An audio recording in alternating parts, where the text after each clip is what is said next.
ثم جعلناك على شريعة من الأمر فاتبعها ولا تتبع أهواء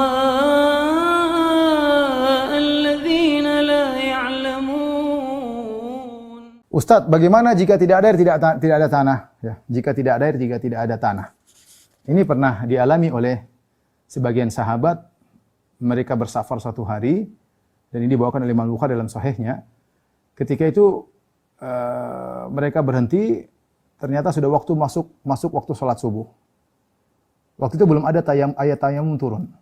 Belum ada ayat tayamum turun. Sehingga wan nasu laisu ala ma wa laisa ma'ahum ma. Ya, kata Aisyah radhiyallahu anha, orang-orang tidak dalam kondisi wudu dan mereka tidak bawa air. Akhirnya ketika sudah masuk waktu salat subuh, ada di antara mereka salat tanpa berwudu. Gimana? Ada yang junub, ada yang batal, tidak ada air, gimana? Ya mereka sholat aja begitu, tanpa berwudu. Baru kemudian turun ayat tayammum. Fatayammamu sa'idan thayyiba.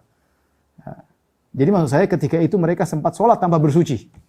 Karena ketika itu yang baru boleh digunakan untuk bersuci cuma air. Ketika air tidak ada, mereka sholat tanpa bersuci. Ini dijadikan dalil oleh Ibnu Hajar, rahimahullah ta'ala, dan juga para ulama. Berarti kalau kita tidak punya, bisa untuk berwudu dengan dua alat bersuci, tanah maupun air tidak ada, maka kita boleh sholat tanpa berwudu, tanpa bersuci. Bagaimana kondisi ini? Contoh, kondisi dia mungkin sakit. Badannya tidak boleh kena debu, badannya tidak boleh kena air. Mungkin ada kondisi orang sakit. Sehingga dia sholat, fattaqullaha mastata'tum, gugur kewajiban tersebut. Bertakwa kepada Allah semampunya. Ini contoh pertama. Contoh kedua, dia di pesawat. Di pesawat tidak boleh, ternyata tidak boleh pakai air. Dilarang oleh pramugari, nggak boleh wudu dia, dilarang. Kita taat sama penguasa raja pesawat, ada peraturan kita nggak boleh ngelanggar. Ya. Kalau tidak dilarang ya silakan. Dan kita tidak menemukan debu di pesawat. Cari debu semuanya bersih, pesawat mahal, debunya nggak ada. Di kelas bisnis kelas nggak ada debu, gimana? Coba di sendal antum ada nggak debu? Kalau ada sendal antum boleh pakai debu di sendal. Tapi ternyata antum juga sendalnya kinclong, nggak ada debu. Gimana? Nggak bisa. Ketika nggak ada debu, nggak ada air sama sekali, boleh seorang sholat. Kalau dia khawatir waktu tidak memungkinkan, dia sholat meskipun tidak dalam kondisi bersuci. Fattaqullaha mastata'tum, bertakwa semampumu.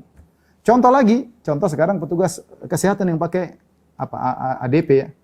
Dalam sebagian kondisi mereka harus kerja pakai ADP skala ADP dalam waktu berjam-jam, sehingga terkadang pas dapat giliran waktu yang misalnya asar ya, dia mulai jam 2 siang, selesai ibadah maghrib, ya nggak mungkin dia menjamak atau dia mulai dari jam 10:30 sampai setelah maghrib. Ya. Dia nggak mungkin menjamak duhur dan asar di maghrib. Ya. Oleh karena dia harus sholat pada waktunya. Sementara tidak mungkin dia lepas ADP. Kalau lepas ADP, virus pada masuk. Ya. Berdasarkan ilmu mereka. Oleh karenanya dia boleh sholat meskipun dalam kondisi demikian, tanpa bersuci, karena kondisi tidak memungkinkan. Alhamdulillah Islam itu memudahkan. Alhamdulillah.